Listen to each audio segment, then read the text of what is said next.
Afternoon, sir. Hello. Hello. Good afternoon, sir. Good Good afternoon, sir. Good afternoon, sir. Good afternoon. So yesterday, lack of time, we didn't learn about the previous. So we have completed Humayun. Then so now we are going to the second Afghan Empire, which is established by the Afghans. So he knows very well that Sher Shah and his kingdom and his developments during the medieval period. He contributed so much of reforms in administrative systems. So now we are going to the Sher Shah. So he began a meager life. Of course, he belongs to a monarchical family, but he went out with the quarrels of his stepmother.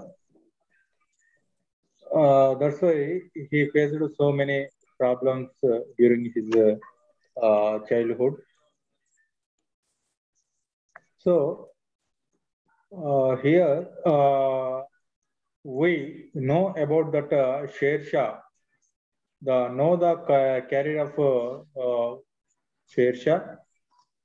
After we are studying this unit, after we are discussing this unit, we should know about the second Afghan Empire and how the Humayun lost his empire and foundations of Sur dynasty. So we analyze that administration of Sher Shah and the northern policies of northern India.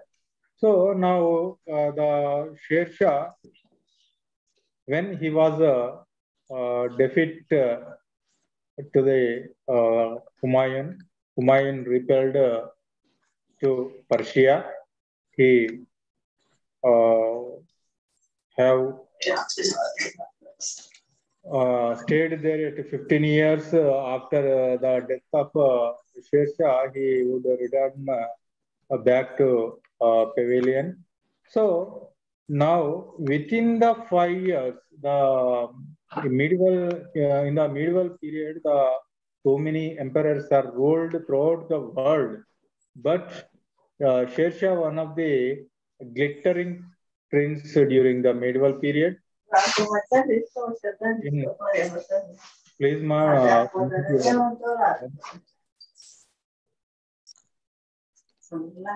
Mute all.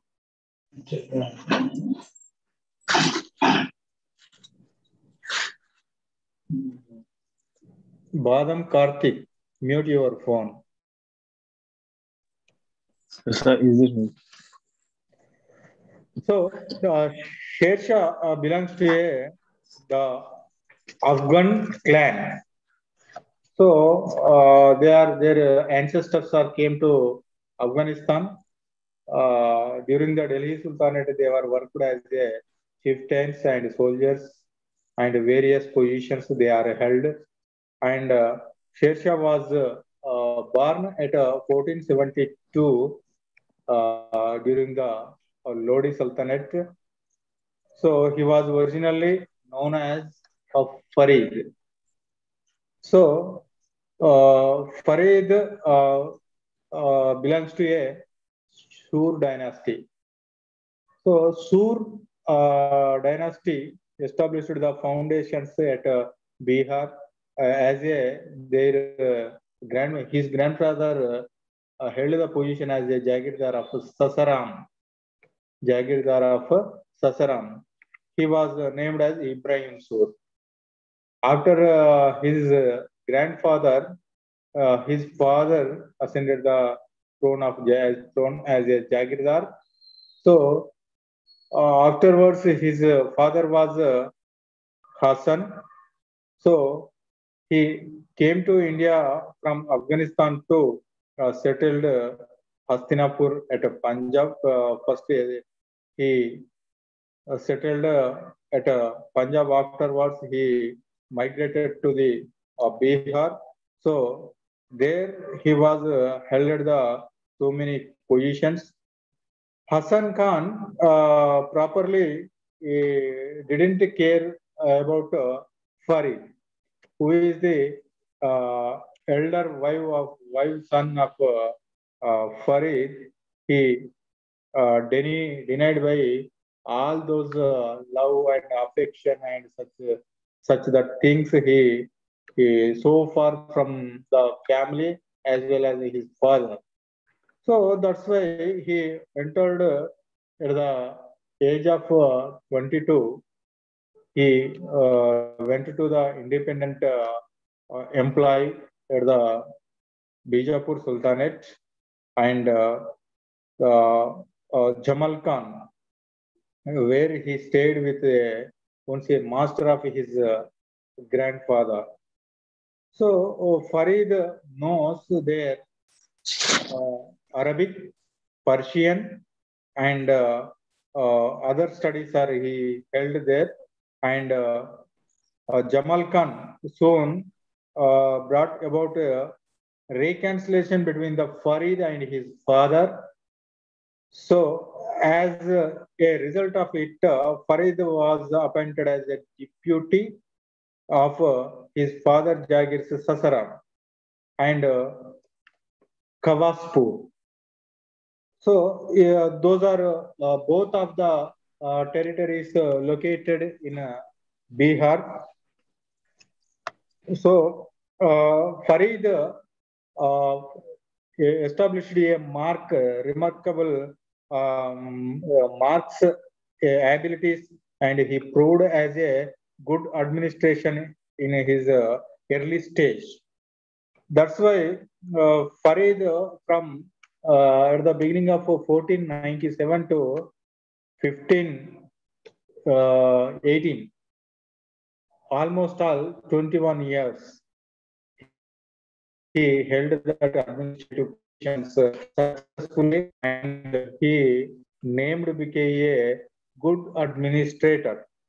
So, but due to the jealousy of his stepmother, so his father have the four wives. He was son of the first wife. So afterwards, the remains the stepmothers are jealousy about Sher Shah. Why? Because of he was very skillful, and as well as he proved the very good warrior and very good educated, as well as a very good administrator. That's why the wives or the wives of Hassan Khan are his step mother jealousy about him. That's why he left that places and went out to so far to them. So he joined the service of Ibrahim Lodi as a at a Agra position. So Amir Amir Khan Daulat, a Lodi of a chieftain, in 1520, when Hassan Khan died, Ibrahim granted to Farid the Jagir of his father, his stepbrother Suleiman. Suleiman tried to that Jagir, but he failed about that. Afterwards, the Suleiman given the so many problems, raised the so many problems of Sher Khan or Farid. Then Farid left that place and entered into the Bahar Khani Lohani's court. So he joined as a deputy, and the Ibrahim Lodi arranged that position as a South Bihar. So it was during the service of Bahar Khan Lohani that the Farid got the title of Sher Khan. Why? Because of gallantry in killing a tiger, a single-handed at the Sultan went to the forest. When the forest, the tiger was attacked, would like to attack on Sultan. That's why he protected from the tiger and he killed without weapons. He killed the tigers. That's why the Bahar Khan Lohani gave the title as a Sher Khan. So then Farid, he hidden that name Farid, he continued as a Sher Khan in the history of India. So in 1526, the Battle of Panipat, Ibrahim Lodi was defeated, we know very well. And Bahar Khan Lohani assumed a title as a Sultan Muhammad and proclaimed himself the ruler of South Bihar. So it is nothing but he got a independence as an independent ruler. So for South Bihar. Then Farid was in the service of Babur also. He did the 15 months between 1527 and 1528 at the battlefield of Kanwa and as well as that Chanderi. So both of these battles participated along with the Babur, and he confidentially he was a great warrior. So in 1528, when Sultan Muhammad died at South Bihar, so his wife, Sultan Muhammad's wife, appointed Farid as a deputy for his son Jalal Khan. So he became a de facto ruler. Why? Because of the Sultan Muhammad's wife is a woman and his son was a minor. That's why he ordered as a de facto ruler. So in 1529, Sher Khan, he defeated Nasrat Khan. So the ruler of Bengal, who attacked the territory of Sher Khan. So when Sher Khan was ascended as a deputy or regent as a deputy as a South Bihar, then the Nasrat Khan, who was the Bengal Nawab, he attacked on South Bihar.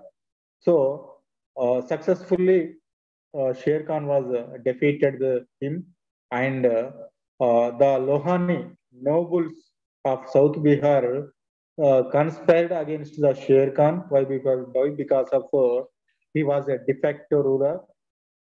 So they are try to dispose him. They are try to dispose him. That's why he was influencing the nobles and successfully he defeated them. Yeah, and Jalal Khan, who was the minor boy, he was got a belief on Sher Khan. Then he became a ruler and he defeated all the nobles and became a independent ruler in South Bihar in 1530 when the Babur was died. So you know very well. Yesterday we are discussed about the Humayun. When Babur was defeated the Humayun, so the negligence of Humayun, Babur was raised as a mighty ruler of South Bihar. So when he was became a mighty ruler, he exaggerated or expanded his kingdom throughout the northern part of India with the battles of Humayun. So when Humayun in 1932 he attacked on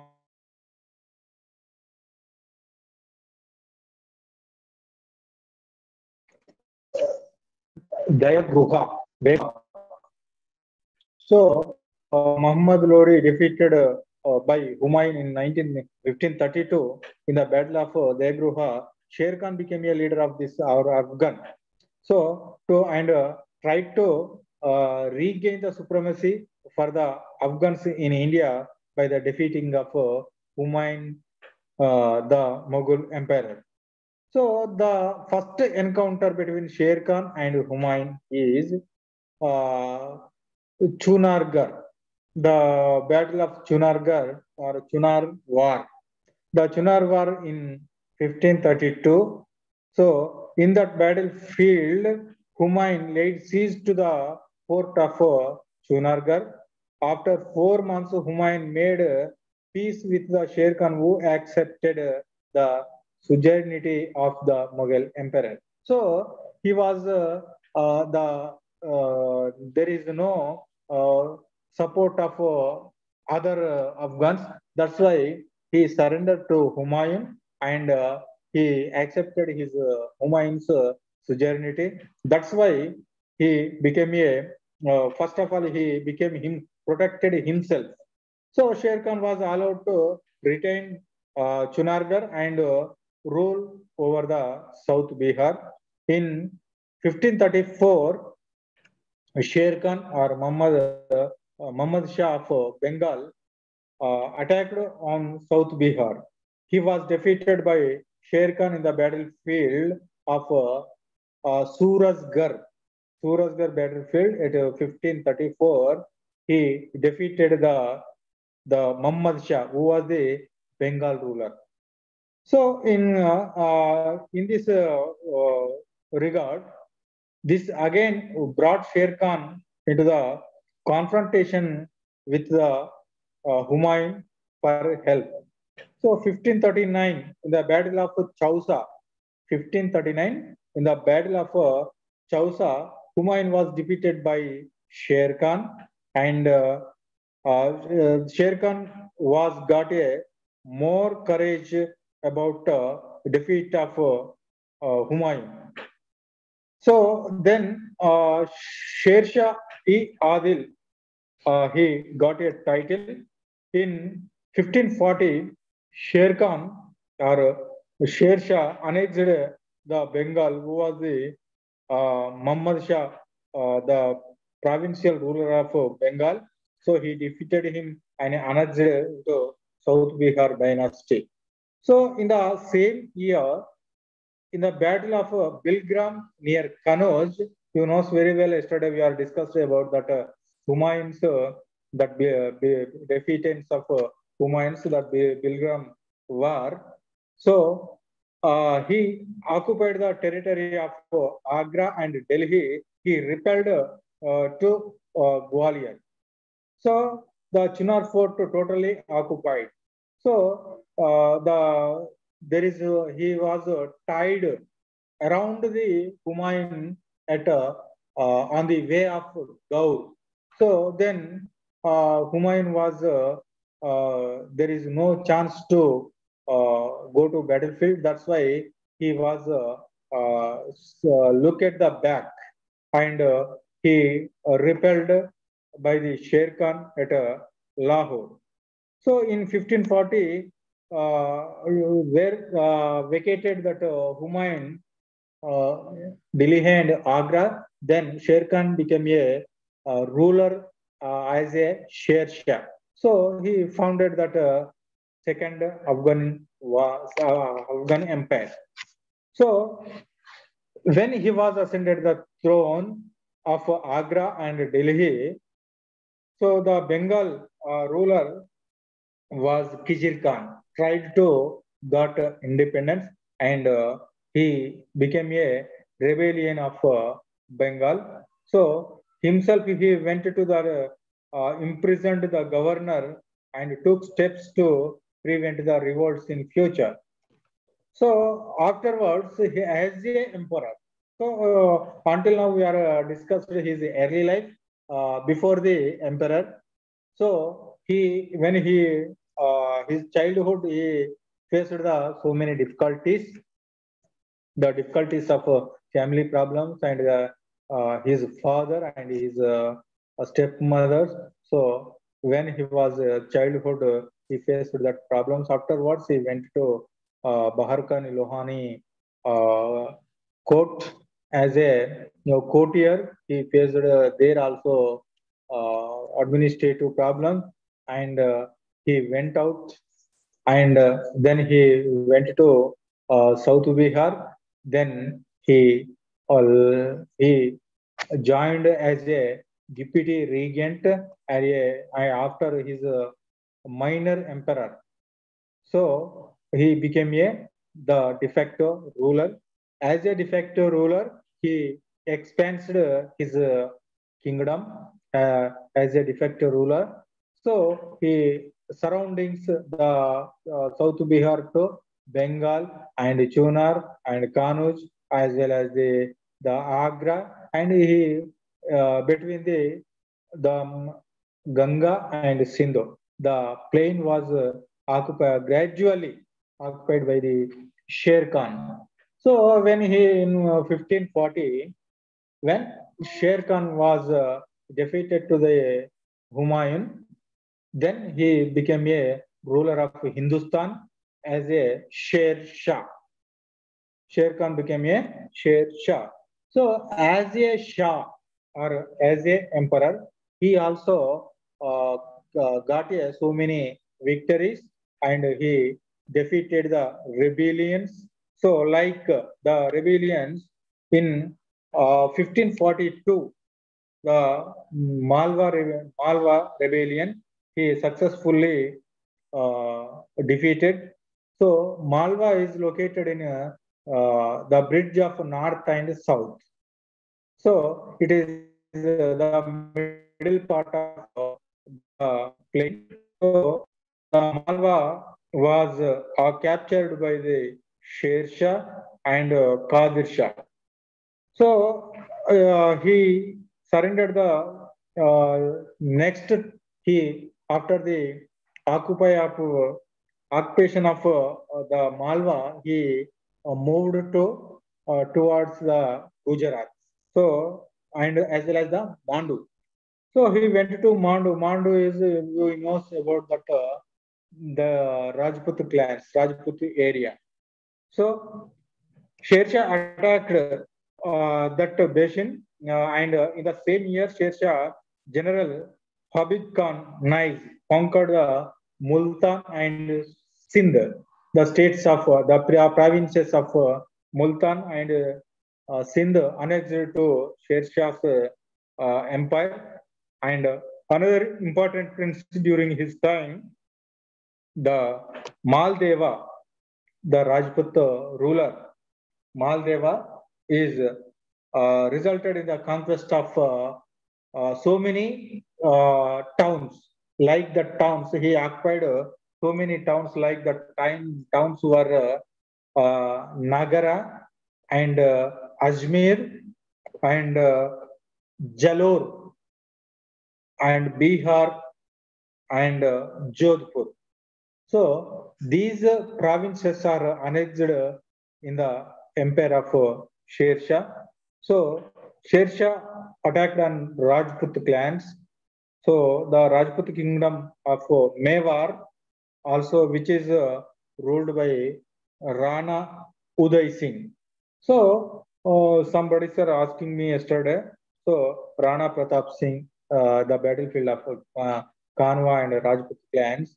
So after his ancestor, his successor of the Uday Singh defeated by the Sher Shah. And the Uday Singh, without any resistance, he was surrendered to the Sher Shah. Then Sher Shah became a great emperor. So although Sher Shah conquered many kingdoms in Rajasthan, so so the Rajasthan was ruled by the Rajputs. The Rajputs are there is no unity. We know very well when the Delhi Sultanate or when the medieval period of after Harshavardhana, the medieval period, totally the medieval period, there is no unity among the Rajput clans. That's why these Muslim rulers are dominated them. They are gradually one by one, they are defeated the Rajput clans or Rajput provinces or dynasties. So the Sher Shah conquered many Rajput kingdoms in Rajasthan. He did not annex those territories except of Mewar and Rising. So Mewar is a uh, large kingdom among the Rajput clans. Rising also a large kingdom among the Rajputs. So that's why he aware about that larger kingdoms. So he would like to defeated that kingdoms. Also, he defeated them. So he hollowed the who are the defeated Rajput rulers. So he taken into his court as a ministers, as a he gave the various positions behalf of the acceptance of his suzerainty. So when the strong forts uh, are built by the Sher Shah. However, he kept under his control.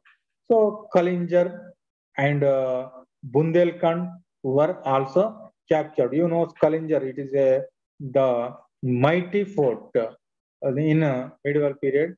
It is also occupied by the Sher Shah and the Kalinjar fort. The fort of Kalinjar was one of the strong fort in India. The Kirat Singh, the ruler of Kalinjar, so he was ably defend the fort. Unfortunately, the artillery had to be used for conquering it. So the artillery mishap, the use of artillery resulted in the exploitation in which Sher Shah was seriously burnt. So, as a result, that Sher Shah was seriously wounded about that incident. So that's why he was got illness and he died on May 22nd in 1545. Before his death, he listened about the capturation of Kalinjar. So, thus, Sher Shah, before he died, he was listened the victory of that fort. So, except Kashmir and Assam and Gujarat, except these three provinces. So, totally North India was captured by Sher Shah. So his kingdom was from Multan to Bengal. So the Himalayas to the Vindhyan Mountains. He was defeated so many Hindu and Afghan rulers, and he established a great kingdom. So it is not a taking took that great name behalf of that victories, but he got the name through his administrative reforms. So he got the good name. He got as he extremely reformed that administrative reforms. So Sher Shah administration was the first founder of the clearly central government as well as the state government. Of course, he was established the tyrannical government. In spite of that, he ruled as a wise. So here, according to the Kanungo, Sher Shah was the greatest administrator and military genius among the Afghans. So it is a very good comment by Kanungo. So he was researched about the Second Afghan Empire. The eminent scholar Kanungo, he commented on that no government, not even British government, has shown so much wisdom as this patron. So, like Sher Shah. So, even British government also not reformed like Sher Shah as the as well as his reforms.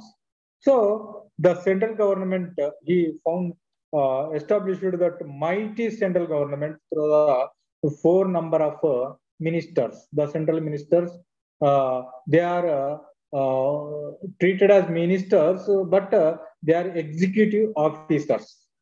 But they are executive officers. So they are under the Sher Shah. In the central government, he established that Diwan-e-Wazir, Diwan-e-Aris, and Diwan-e-Rasalat, Diwan-e-Insha. So these four positions ruled by the central government. The Sultan was the great monarchy, the supreme of the central government, and all the powers in the hands of emperor only, and the all the departments in the control of emperor. So the executive authority is behalf of his concern. Without his consent, there is no activity among the ministers or that executives who are the four. So the first one, the Diwan-e-Waris, he is a finance minister, so or finance executive. So he was the head of the department, Diwan-e Vizarat.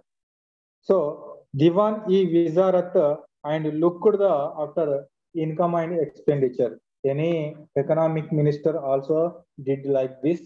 So the Diwan-e-Wazir as a economic minister, which is the income and which is the expenditure in the central government, he maintained about them. So the second one is Diwan-e-Ariz or Ariz-e-Mamluk. Ariz-e-Mamluk. So this is the head of the department, Diwan-e-Ariz. So he was the minister in charge of the army. Of course, the army's chieftain or army's supreme, Sher Shah only, but his kind concern so appointed this Ariz e Mamluk or Diwan e Ariz. So his duties are recruited the new soldiers and organize the payment of salaries to them. So he recruited that new army and payments to them. So this is managed by the Diwan e Ariz or Ariz e Mamluk. So the next one, the third minister is Diwan-e-Rasalat. So the third minister in charge of the foreign affairs. So he wrote the letters to the foreign officers. He was became a ambassador of the foreign affairs. So this is the good quality of foresight of the Sher Shah. So the next one is Dabir-e-Khas. Dabir-e-Khas. He was the head of the department of the Diwan-e-Insha. So Insha, the internal affairs and external affairs, he wrote the correspondence to the state affairs. So he was the royal proclamations and orders were sent by him, and besides the above mentioned ministers, Chief Qazi, who was the highest judge. Qazi means judge. So he was the highest judge, Diwan e Qazi, and the uh, the next only to the Sultan and Barid e Mumalik. or Mamluk. So, who is the head of the intelligence department? CID, just like the CID, were also important dignitaries in the government of Sher Shah. So, you can see here, Sher Shah was divided the departments are four types. He divided his central government for the purpose of easily administration. So that's why he divided that administrative parts like economical affairs and internal affairs and external affairs and army affairs. So this is the armies also done the duties of defense of Sultan as well as the territories of his country. So here the economic affairs share depends on revenue and survey settlement system. That's why he separated that department. And the internal affairs and external affairs. He was divided, Sher Shah was first time divided that role. The external affairs, just like foreign affairs. The foreign affairs are the matrimonial relations or the political relations and the treaties held by that the foreign minister. And he particularly he concentrated on armies. Why? Because of he conquered a huge empire. So particularly he concentrated on that fellow soldiers. That's why he divided that soldiers from him, and he appointed as a separate Mamluk. So he was looked the affairs of armies. So the armies given the salaries from the beginning of you know very well Alauddin Khilji also did like this. So it is continued from Alauddin Khilji. Until then, there is no salaries to them. So when Alauddin Khilji started that, it is continued by the Sher Shah also continued that given the salaries to the armies of empire. So next, the income and expenditure. The income and expenditure, income mainly concentrated on the land revenue system and the export and import taxes, the trade and commerce taxes, the commercial taxes, and the other gifts. So these are the main sources of income during his reign. So the main sources, the he divided the land so many types. So that comes are collected from the people 1/5. The grain for war. The calm is the grain for war. He was separately collected from the farmers or rights. So the revenue administration was he successfully established just like modern times. So the land revenue system was the chief source of income for every kingdom. It is the major and main income in India, not only India but also the world also. So the land revenue is main income of kingdoms. So Sher Shah land revenue administration was based on the much of principles of the welfare of peasants, much of principles for the welfare of peasants or rats, and there is no uninterruption. He is and uninterrupted regular income to the government. It is the regular income.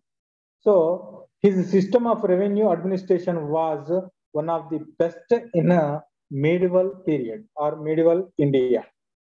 So the he was given the important features of Sher Shah land revenue systems are that we are explained. The land was classified into three types. Land was classified. Until then, there is no classification about the land. So when Sher Shah was entered into the administration, so of course he was held that revenue position at South Bihar as a deputy, and before that he was as a Jagirdar. When he was a Jagirdar, then he reformed the revenue system in South Bihar. So, on behalf of that experience, he was also produced in his empire. So that's why he entered, like that reforms are introduced by Sher Shah. The land revenue is classified, the land is three times. The land was measured according to the uniform system. There is no multi-systems throughout the empire. He was uniformly measured through the name of Biga. The name of Biga, which is seems to be a chain, the measurement of a chain. So he was collected the tax from that Biga 1/3. He collected the tax 1/3%. So the totally crop divided into three parts. The two parts are belongs to farmer or peasant. So the another part is went to the government, taken the government. So the tax was collected in. He was explained about that he tax collectors. So the choice will be given to the peasants as it is the grains or cash. So both are flexible. It is flexible for payment of the tax. So the peasants had to pay the what is the jaribana? Jarimana. Nowadays it is called Jarimana. In those days, Jaribana, which is the surveyor fee. Surveyor fee. So the every peasant surveyed or measured his land through the Biga, which is a measurement system he followed. That is named as Biga. So seems to be the chain of the 27, 28 chains are linked there. So the Biga was he measured with that Biga, and those who are surveyed that so the are given to him as a fee. That is the fee is called as Jaribana and Mahasilana. Mahasilana means the collection of tax collector's fee. So those who are collected in the village, the tax collector have that wage, like it is also taken from peasants. That is called as Mahasilana. Mahasilana, which means the tax collector's fee. Jaribana is surveyor's fee, and the second one is Mahasilana is who is tax collected. So the Mahasilana is the tax collector's fee. So the Sultan was issued the instructions to the tax collectors and his armies also. So the revenue officials that generosity can be shown at the time of fixing revenue. So when they are fixing the revenue, they are shown the generosity, and when they are collected that tax, it is very strictly. It is very strictly. Sher Shah believed that the prosperity of the kingdom depends on the peasants only. He believed much of believeness in this regard. So he was why? Because of he got a title as a Raitu Bandhava. So he took the steps in safeguards the interest of the peasants, and care was taken to the crops were not destroyed at the time of battlefield. So when the soldiers were going to the battlefield, they are don't go on the crops. So don't disturb the crops. So if anybody can disturb the crops, he was mostly punished as a death punishment. So during his wars, so he was oppressed that officers, and he punished that officers. So in his period, the trade and commerce was grown and grow. So why? Because of you knows very well in this period. So in the European companies are entered into India, and the Portuguese, Dutchies are entered into India. So that's why the trade and commerce tax collection is very good economy of Sher Shah's administration. So the commodities was collected only at the two places, that is new roads. He was linked with the new places or main towns. The new he established that new roads to the protection of the traders. He constructed the sarais. The sarais nothing but the guest houses. So the people, those who are traders, they are take the rest in the sarais, and the merchants traveled easily on the roads. So he connected the major towns with the new roads. The new roads are called trunk roads. The new roads are called trunk roads. So he was established the four grand trunk roads. So in his administration, justice, the Sultan was the highest judicial authority in any kingdom or any empire. So the Sultan was highest judiciary. So, but the regional justice was delivered by the chief qazis, qazi or quasi. So, Qazi was the highest judicial authority after the Sultan, or next step of the Sultan. So, below the chief Qazi, there was Qazis, the regional justice delivered by these Qazis, and the courts also established during his administration. So, the Munsif in the Paragana. Paragana, nothing but a district.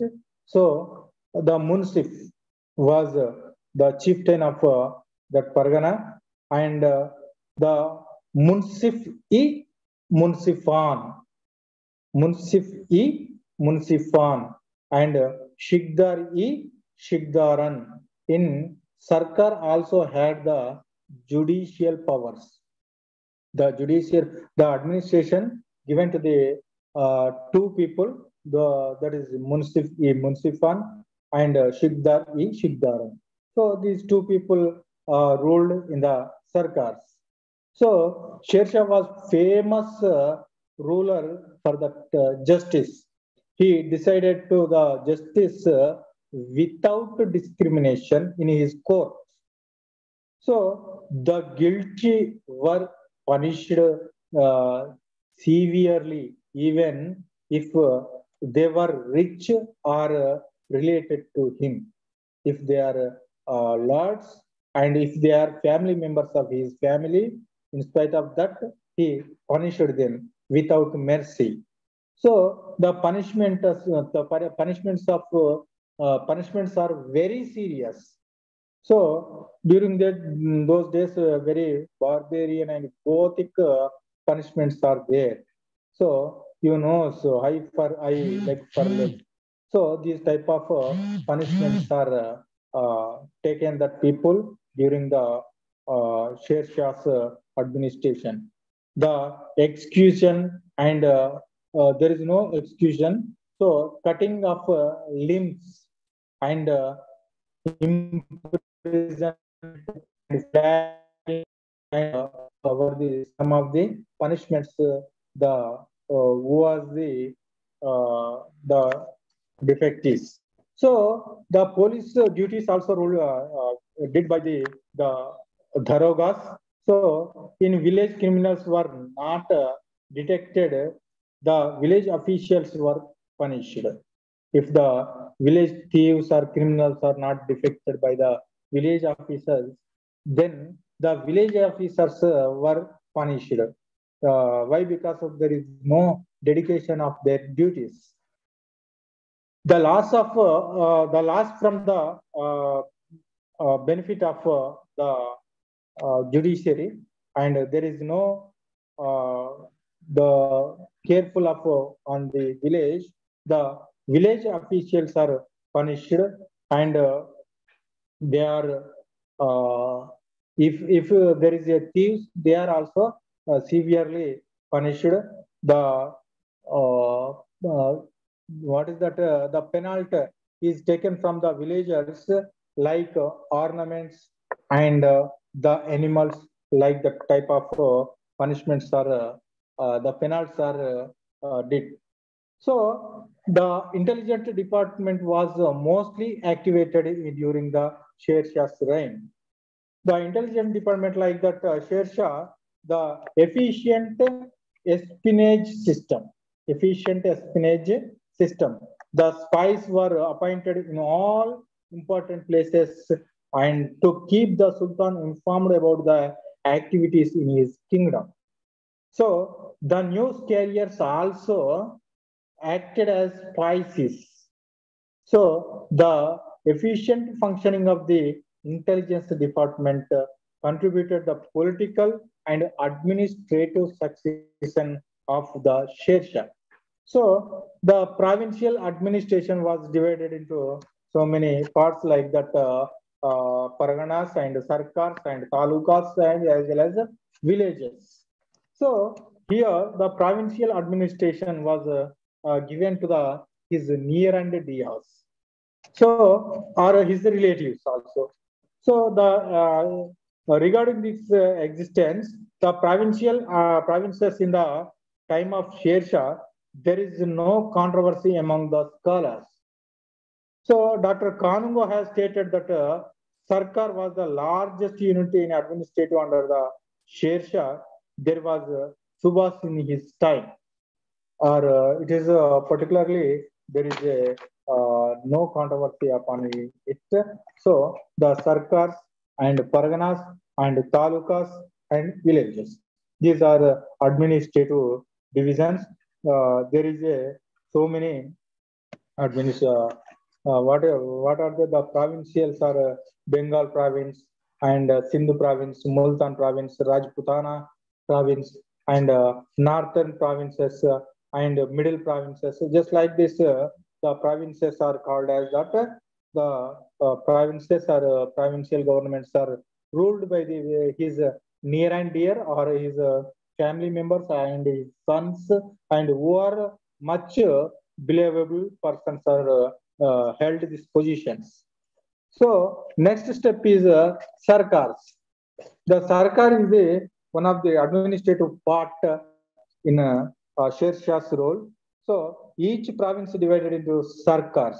So these sarkar was ruled by the Shikdar and the uh, Shikdar and Munsif. Munsifan, Shikdar Shikdar. So one of the Shikdar responsible for the law and order, and Munsif is held the positions of judicial positions as well as the revenue positions.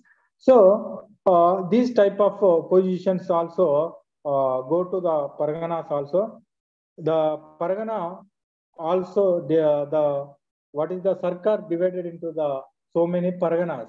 So the Pargana ruled by the Shikdar and Munsif. So along with the Potedar. The Potedar was the treasurer of the Pargana.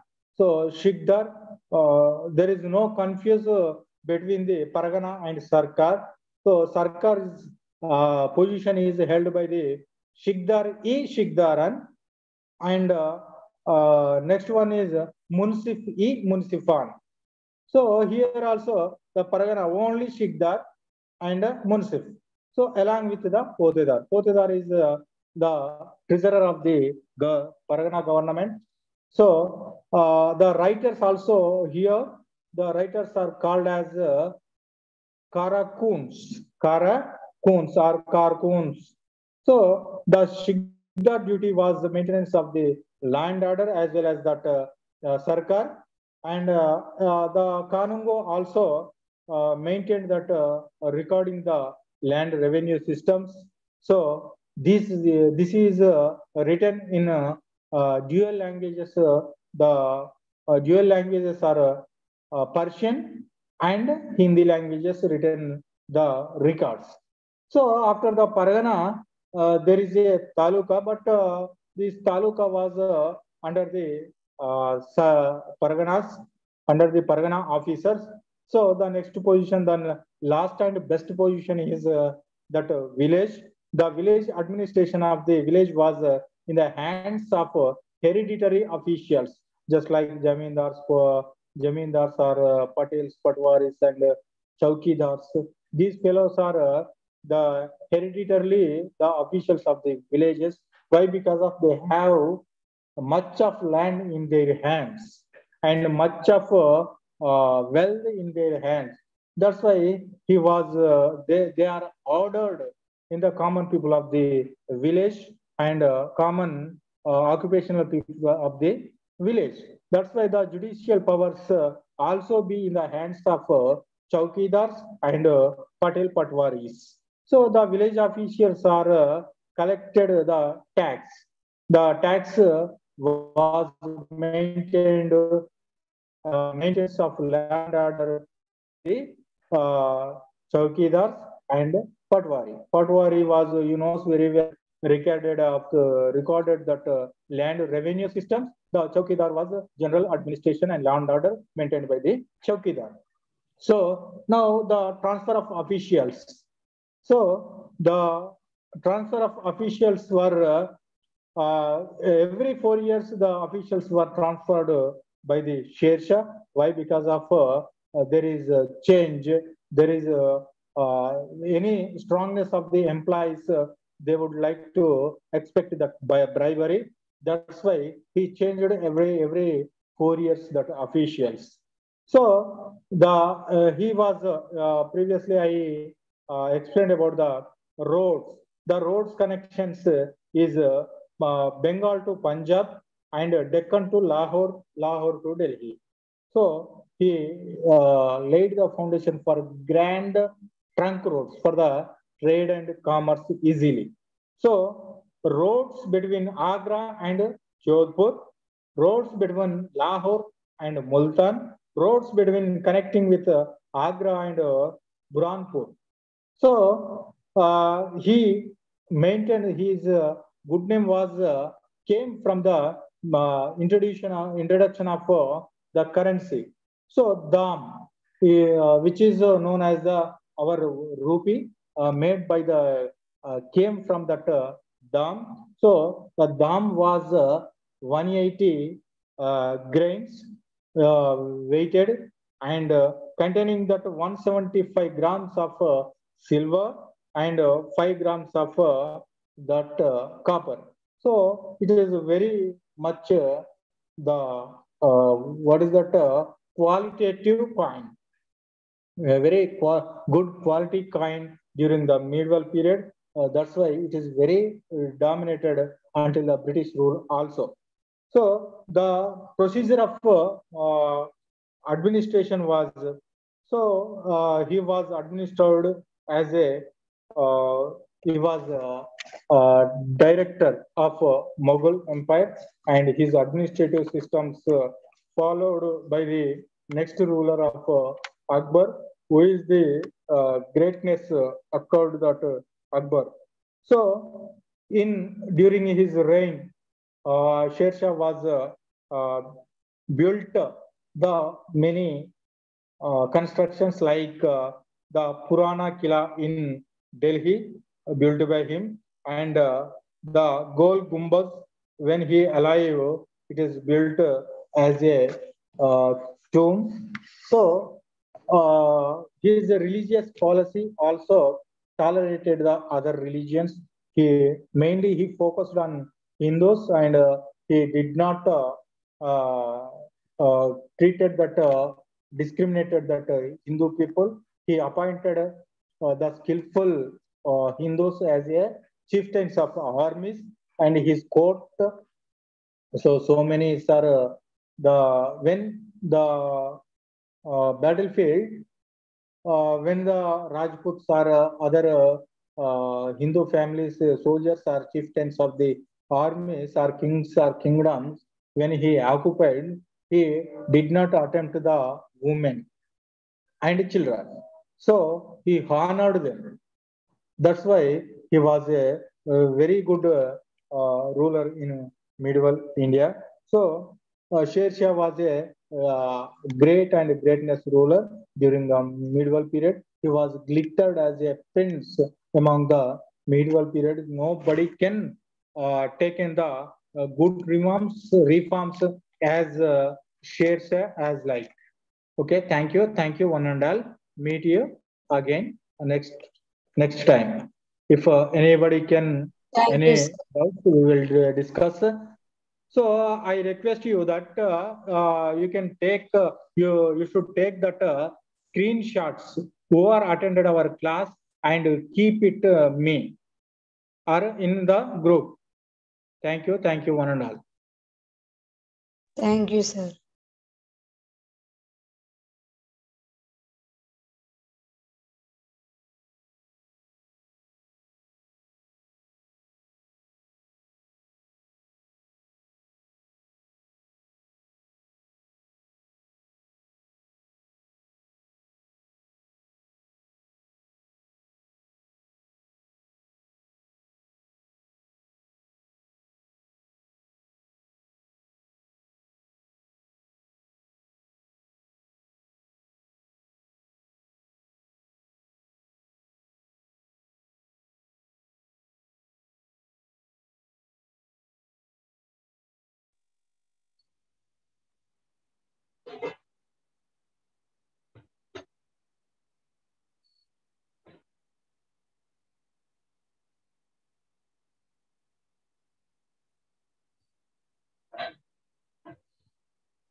Percent.